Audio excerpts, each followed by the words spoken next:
Today I want to go through a first impression of Cine on Mac. Now this is a work in progress. Everything that I say is just an opinion and it's more feedback on what you can expect at the moment rather than a critique of what Matt Workman's been doing with this, because from the outset I think this is a fantastic idea and a really nice thing to be bringing to a mass market platform. Now I've followed Matt's work from his cinema breakdowns of adverts and films, right through to Cine Designer and now Cine Tracer. It goes without saying that you're going to need a little bit of time to get used to any platform that you work on, and these are really just my initial impressions of how everything is working together. So once you've loaded up your project, you're either going to be in some kind of environment which has already been built, or you're going to be looking at building a completely fresh environment with the various props and tools that are available at the moment within the program. It doesn't take too long to get used to this. It's got very standard game mechanics in terms of moving around and navigating your world. And then on top of that, obviously, you've got other characters which you can manipulate and lots of props and cameras which you will need to work out how to use also. So starting off, we can just move around. You can fly, and obviously you've got complete autonomy of where you go. You can't die in this, although if you go over to the edge of a world, you can actually fall off the edge and be falling for a very long time. Don't do that. One of the things which I found, this is actually a world which I've been playing around with. It was a blank slate and I haven't entirely gone beyond that. It's just really a testing ground for looking at how all the lighting aspects of this program work. Why people would be using this is a good question. It's a nice way of visualizing what you will be doing on a shoot before you get to the shoot, and working out what type of equipment you might need to execute a certain look ahead of time. And that's really useful. I think that gaming mechanics aside, there are some limitations that you're going to find with this build of Cine Tracer, which, depending on your level of work, are going to be really quite fundamental. So to start with, you can bring in a camera, and once you've got the camera in, you can enter into the camera and you can change all the parameters that you would normally be looking to change. So you've got your focal length, iris, ISO, and then you can focus. You can choose to set focus between 2 points, and you can also move the camera around in the same way that you would have moved your avatar around, left, right, up, down, basically placing it wherever you want. Now you could go a step further with this, and if you go into the camera department section, you've got a tripod that you can put your camera on, you've got a camera dolly, you've got a Technocrane, hi-hat, handheld camera, and Mr. Vlogger, and you can then inhabit that, that particular item. Press E to enter it, and then you are free to be Casey Neistat wandering around your world, skateboarding off the edge of the abyss if you so choose, and you just fall, and it's wonderful. And there's no way of getting back. You just have to exit out the camera and leave him falling for all eternity. So there are lots of ways that you can interpret the camera. To be honest, it's nice to look at things like the Technocrane and the dolly, but I find the free camera to be the most useful, because you can just put that where you want it, you can move it around, and it's not a big bit of kit that you need to navigate with, or something which is a little bit more limiting. So I would always go with the free camera at the moment, at least, although I definitely see a case for working out where you're going to be placing things and if you're going to actually have enough space in a location to utilize something like a Technocrane, for example. Lighting is a huge part of the pre-vis process, and that is one of the most useful aspects of this. It's also, unfortunately, at the moment, one of the most limited. Now, I'm sure in the future this is going to change and it's going to get a little bit more fully featured. Having come from looking at Cine Designer, I was actually a little bit disappointed with the implementation of what you can do with the lights in this. And I think that's more to do with the mechanics of the game engine that Matt's having to use for this. But for example, if we have a big diffusion frame, the diffusion frame is a light source in itself, and you don't actually need to use any other lights with it to make it work. So it's not really as if you have control of the diffusion frame as you would in the real world. You just have a diffusion frame which is a light source. So that's one. On top of that, when you place any light source within the world, you're going to quickly notice that there's a certain degree of ambient light in that world, and you can switch between different times of day. So that's kind of cool. You can look at what it would look like twilight, sunset, in the middle of the day, or without any light at all. And to filter through that, you just press T, and it changes the time of day to different times. Whatever you want to do, there's going to be a suitable time of day within the platform at the moment for you just to be able to switch to that. And there's also within that a completely lights off, it's only the fixtures that you put into it setting as well.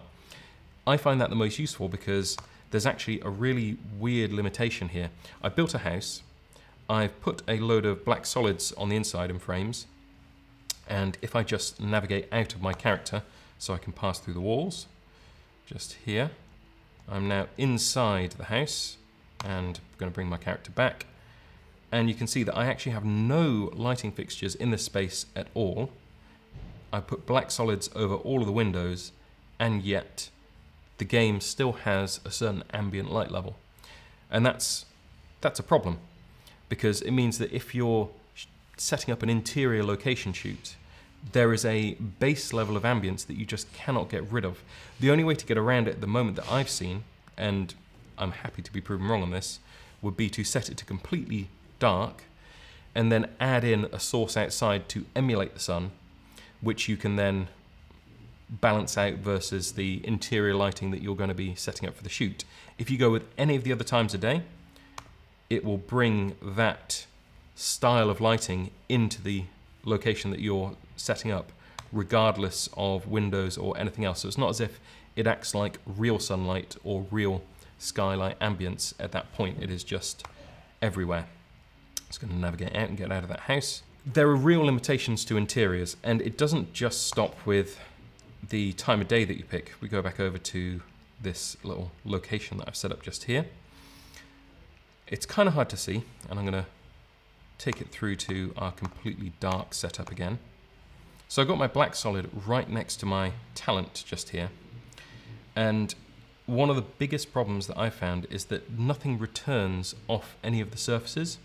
So if you have a white wall and you've got a talent mock-up set up just there, the light that you've got set up in the room isn't bouncing off the wall and returning onto the side of the face of the subject. And that means that regardless of what you're doing, if you came to set up in this location, you would find there was a ton of return that you hadn't factored in. And it's almost as if they're existing in an infinite space at that point. Now, bringing our avatar back in, if he's walking by something on his backpack, you can actually see reflections of the surfaces around him, but it doesn't seem to come so much onto the non-reflective surfaces such as his sleeves. That may improve with other builds, or it may just be something which I'm not doing right in my settings. Maybe I need a stronger graphics processor than the MacBook Pro that I'm using at the moment. But it's something to bear in mind. If you are pre-vising and you're expecting it to be like that when you get to the real world, you're going to find very quickly that it's not. Something else to bear in mind. Obviously, within these spaces, you bring your lights in, you set them up. Even if they are just frames that are self-illuminating, you have control of the intensity. And I'm going to navigate out of my character again for this. Select that frame, and I can boost the intensity up. And I can boost the intensity up as far as I want. In fact, you can go further than the maximum intensity, just because they had to, within the game here, for the purposes of making it a sensible slider, limit it. You can go as high as you would like. That's a problem for a number of reasons. It doesn't sound like a problem perhaps at first, but if you put a lighting fixture into a space, and navigate off that and get into the lighting fixture menu, and movie lights, and let's just say we've got an LED panel, and we're just going to import that into the game, and we're going to place it just there, and then we're just going to fly it up. I'm not worrying at this point about putting C-stands or anything. That's fine if you want to work out what you'll need for a shoot, but for playing the game, for just pre-vising, there's no need to do it at the moment. Reposition this light a little bit, move it around, and we can then bring the intensity up. Now, the intensity of that light would be limited in the real world. If you're saying that's an airy sky panel, there is a certain point at which it won't output any more light. Whatever the lumens work out at, however many foot candles, it will have a limit. It would be great if, say you put an M18, there's not an M18 in this, but if you put an M18 up and you struck that light in the game, if that illuminated everything with the correct amount or a proportionate amount of light relative to everything else within the world. The problem here is that you really have no idea within reason how bright your fixture actually is. So if you put this panel just here, you could make that panel brighter than the sun. If you go to the sunlight setting, let's say that's midday, I can make that panel be as bright as sunlight or brighter. So in terms of realism, in terms of what you're actually going to be able to achieve if you are going around the game and trying to light things, you've got to rein in your creativity a bit and think, well, what would this look like roughly within the real world? It would be nice to have some kind of power scaling so you knew a little bit how that would work if it was in a space or a location and you struck it and it had a maximum power setting. It's kind of cool just to be able to say, well, let's pretend that that frame's being hit by an 18K or 10 18Ks, and let's illuminate this this interior with all of that power, and then we can stop our lens down and get really deep depth of field. But in the real world, you wouldn't be able to do that with a sky panel, say, or with a diffusion frame like that without having tons of space and tons of extra fixtures. I guess what I'm trying to say is it's a really cool way to visualize things and play around and experiment, and you can do stuff which is going to be really fun, like selecting different colored light just with a color wheel easily, quickly. You can say, right, we want a cyan tint to that, or we want something to be a little bit warmer.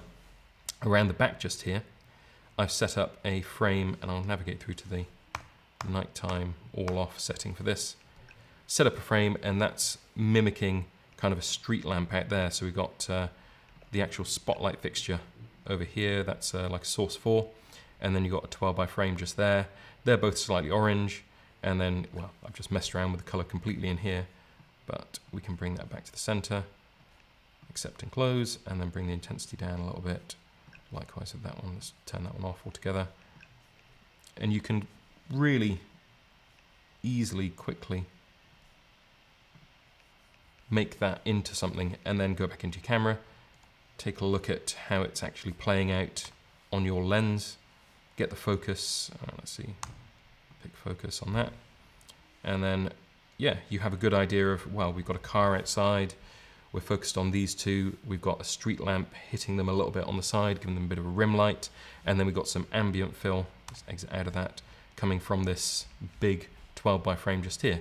So you can rough it out, but you still don't know how much power you're actually using. And that goes for all of the fixtures within the world. The lamps, they're set to 100 lumens, but you can very quickly, very easily increase the intensity on those and actually boost them up to an infinite amount. You can make them, again, brighter than the sun actually is within the world when you go to the daylight setting. So there are certain things which are odd when you're playing through it. Now, aside from the mechanics of the lighting and what would be the real world limitations, we also bump up against something else, which is color temperature. At the moment, it seems like most things are set to about 5600 Kelvin as a base level for the world. And then there's like sunset, which you can go into, which is obviously a little bit warmer feeling. But when you go into a lighting fixture, if you want to change the color temperature on that, you actually find that you can't quickly and easily set it to be 3200 or 2800 Kelvin. You are limited to the color wheel. So you can make it warmer by dragging over to orange, yellowy, red, whatever you want to do. But it's more of a finger in the air kind of, we want this to be roughly warm, rather than that's actually what tungsten would look like. And that goes for daylight as well. You've got all the different tones of daylight. You might want to make something a little bit cooler. You might want to pretend something's a little bit like skylight ambience coming in through a window. You can dial it across to be a little bit blue within the color wheel. So the color temperature's a little bit vague on that side as well.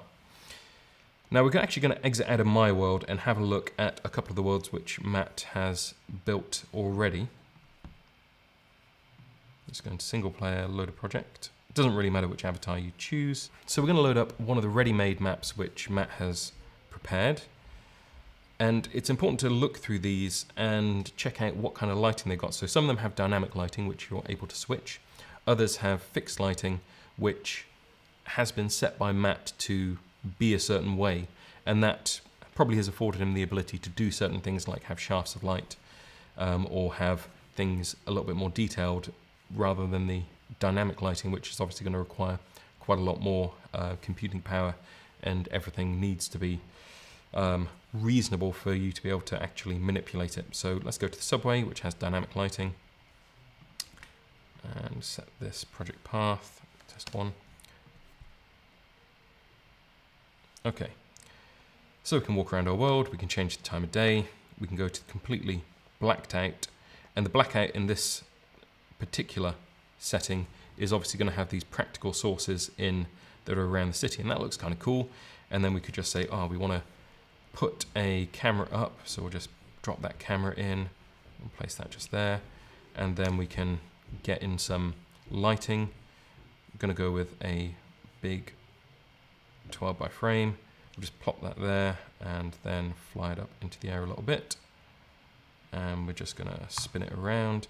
All of the controls, once you get used to it, are pretty intuitive. It isn't really any different from playing a game in that sense. And bang, we've got our lighting. Say we wanted that to mimic a street light. Well, it's easier if you exit out the character. Click on that and just bring it down to be a little bit more orange. Okay, and then we get our character back.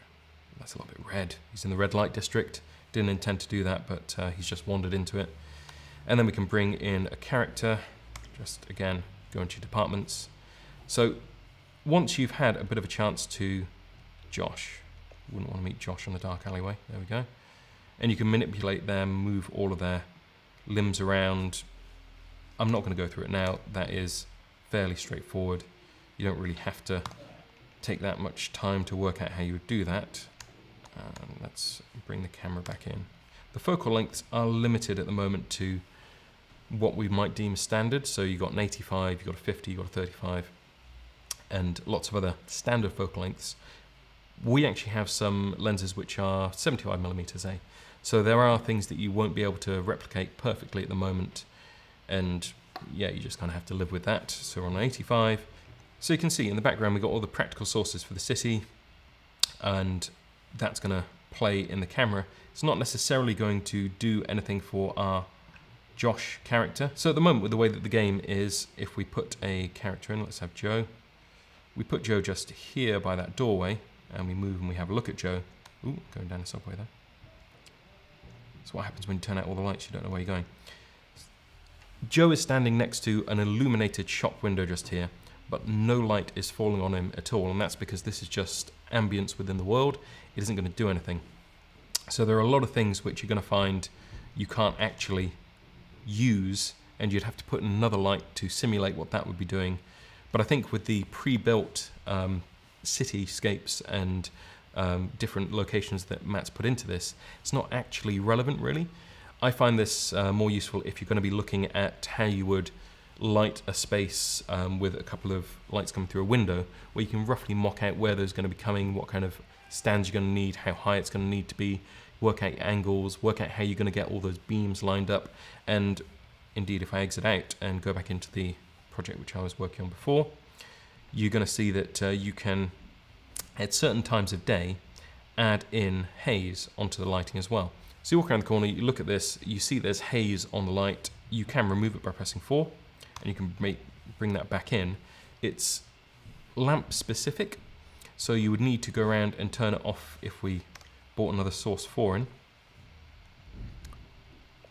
And put that up just there, move it up into the sky a little bit so we can see the haze on that.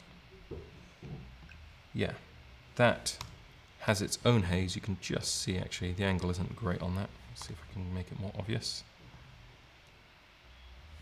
Okay, so you can see that that haze has nothing to do with the haze on this lamp. It still exists if we take the haze off one lamp or the other. And that means you just got to be careful when you're setting this up. If you are building a location and you're putting fixtures in with haze, you're going to have to turn them on or off individually and make sure that you keep that consistent, because you wouldn't just be hazing one light necessarily unless it's outside and you've got other lights inside and there's haze inside but not outside. You've got to make sure that you're keeping all that consistent when you're building your worlds just here. I think as a brief overview, my impression of Cine Tracer is that it's really cool. It's a fun tool to mess around with. There's all kinds of stuff that you can play with. I'm in the fortunate position of working with a team of people, and we have all kinds of lights at our disposal. We can just set something up and test it out. If you are just starting out and you want to see roughly what these kind of things do and experiment a bit with broad strokes of lighting, then it's fantastic. The price of entry is very reasonable now. I forget exactly what it is, but I think it was around £50, give or take, in the UK. And that's through Steam, so it's a very available platform. When I was looking at Cine Designer before this, and that was Matt Workman's previous effort at creating a pre-vis platform, that was much more expensive. So the buy-in for that, you had to have Cinema 4D. The mechanics of it were obviously much better, so the worlds were much more fully formed and you could manipulate light in a much more accurate fashion, but it was more expensive, it was harder to learn, and I think that the user base was never going to be as broad as this is going to be. And I think with the future updates that Matt's working on, all of this video feedback that people are giving will help to improve things in a way which is going to be sensible, keep it reasonably priced so that it's not going to become a piece of bloated software that's really hard to use and requires the absolute highest spec machines, but make it accessible so that people can visualize what they're doing, roughly work out what kind of fixtures they need, and have a bit of fun, really, because it is really quite enjoyable. I find myself just wandering around, experimenting with things and doing crazy stuff that I wouldn't do in the real world necessarily. So really good software, needs some tweaks. We'll get there eventually.